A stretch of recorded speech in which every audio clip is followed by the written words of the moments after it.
Hello, and welcome to another episode of Timeless Truth.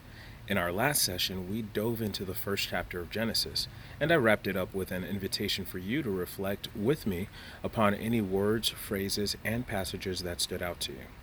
What was repeated or emphasized most? On this episode, I'd like to share my take on the first chapter. Now, this isn't my opinion. I try to avoid opining too much because that's how many so called scholars have actually drifted away from the truth and adopted a perception of God that is far from the reality of who He is. So, real quick, I'll share some of my key takeaways from Genesis chapter 1. Number 1, God was mentioned over 30 times. 30 times. Reasonably so. He's the single most important factor in the creation because nothing would exist without him. Number 2, God created, God moved, and hovered, depending on your translations, over the waters. God said, God saw, God called, God made, God set, and God blessed. Those are some of the phrases that are repeated throughout the chapter. Now, why these matter to me when I reflected on them is because when it says God created, in other words, it's saying that He's the originator. When it says God moved, to me, that meant He takes action. He speaks. He obviously uses language. And whatever He says, it is so. See, language is powerful. We can construct ideas, define limits, impart meaning to things, distinguish objects, give them names, etc. God not only said, "Let there be light," but when He spoke, He defined its limits, what objects it could pass through, how fast it would move, its wavelength, what sources would generate it. God saw it was good, meaning He was the first judge. He called the light day and the darkness night. In other words, He labeled and categorized it. And God made. Now, this is a synonym of create, but as with most synonyms, the meaning is slightly different. And so the point I'm about to make ties in very well with my earlier video where I said the language of the Bible is intentional and specific. In our current generation, there are skeptics who see a contradiction between God creating light on day one, for instance, separating day from night, calling them just that, day and night, and God making the luminaries, the sun, the moon, the stars, which are physical sources from which light would emanate. These skeptics wonder whether God created light on day one or on the fourth day. So, the reason for their confusion is they don't understand the difference between the words create and make. To make something means to construct that thing part by part. After God made the luminaries, the sun, the moon, the stars, He set them in the firmament. Now, that was another takeaway of mine. God is the first one who established things, kingdoms, realms, systems, etc. He set the stage for everything that would occur on earth. And then He blessed His creation. So, those are some of my takeaways. Oh, number 3, the order of God's creation makes perfect sense. I don't want to waste time discussing the scientific theories of origin. Though I once believed those lies, such as the Big Bang Theory and the theory of evolution, I no longer waste time with a concept that has changed more time than the weather in the last century.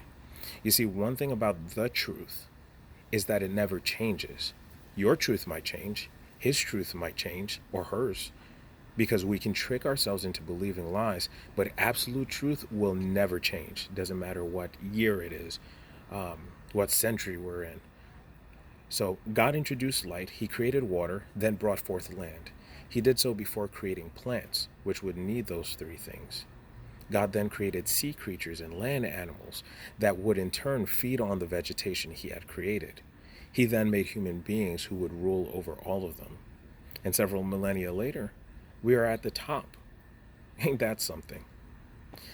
Thousands of years earlier, a skeptic might have wondered how human beings could have dominion over all animals on earth.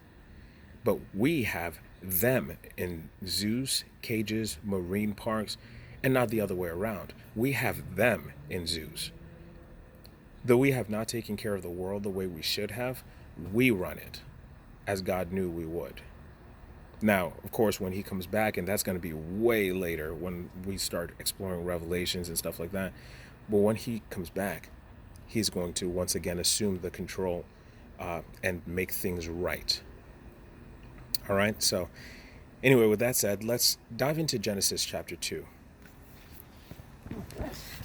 and continue this Bible study. Thus the heavens and the earth were finished, and all the host of them. And on the seventh day God ended his work which he had made, and he rested on the seventh day from all his work which he had made.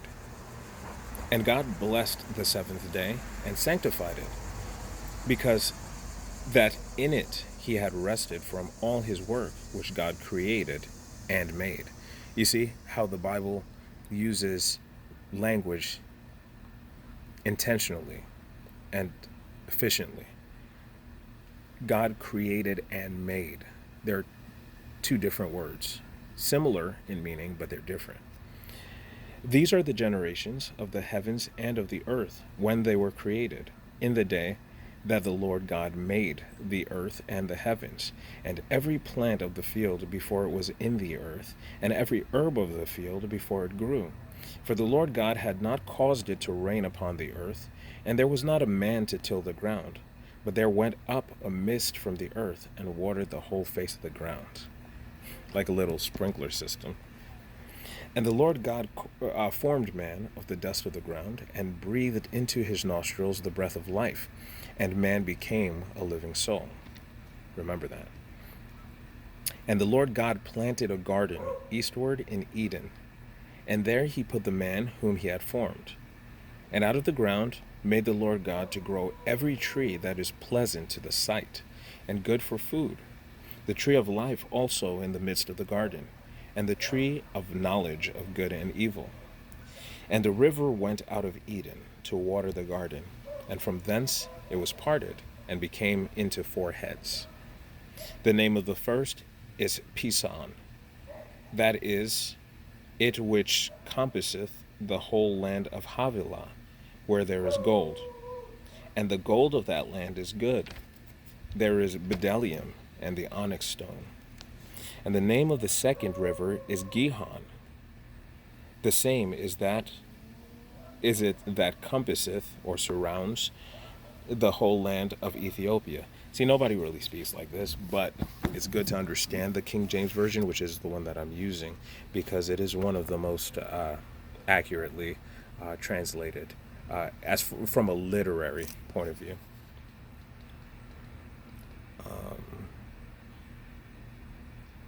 Where did I leave off? Yes. And the name of the second river is Gihon. The same is it that compasseth the whole land of Ethiopia. And the name of the third river is Hiddekel. That is it which goeth toward the east of Assyria. And the fourth river is Euphrates. And the Lord God took the man, and put him into the garden of Eden to dress it and to keep it. And the Lord God commanded the man, saying, Of every tree of the garden thou mayest freely eat, but of the tree of the knowledge of good and evil thou shalt not eat of it, for in the day that thou eatest thereof thou shalt surely die.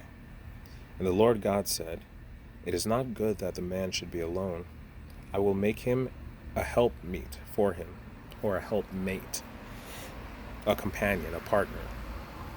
And out of the ground the Lord God formed every beast of the field, and every fowl of the air, and brought them unto Adam to see what he would call them.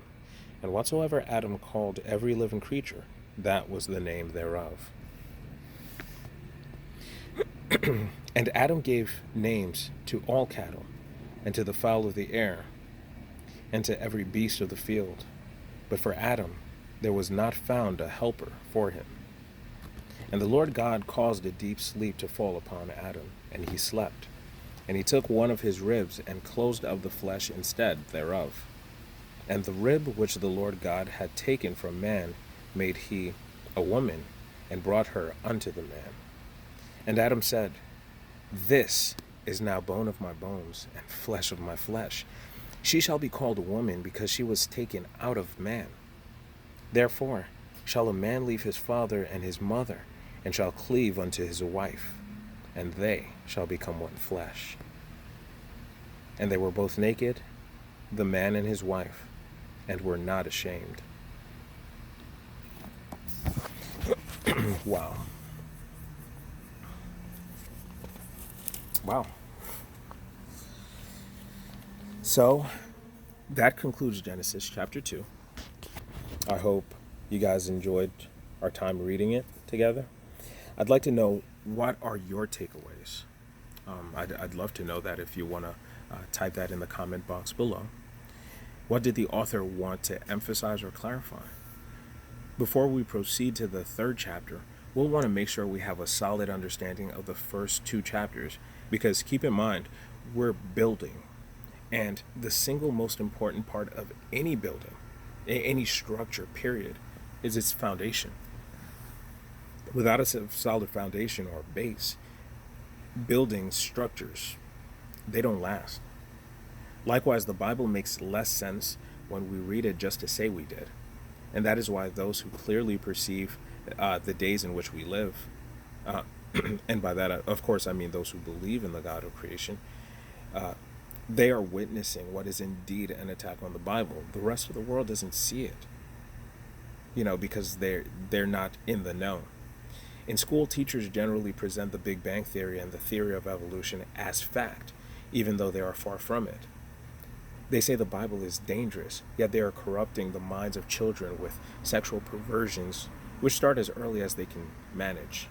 Because nowadays it's a matter of, well, if they're old enough, if we determine them old enough to, to corrupt their minds with this filth, then we'll go ahead and do that. And it's sad, it's crazy. I wish people didn't cancel the truth because they didn't want to hear it. Anyway, you who are watching this, please don't get soft on me. We're building firm foundations so that we don't get confused, because confusions only occur when there are errors in learning. That applies to anything. Therefore, let's learn this correctly, and I look forward to seeing you next time. Lord willing. Have a blessed one.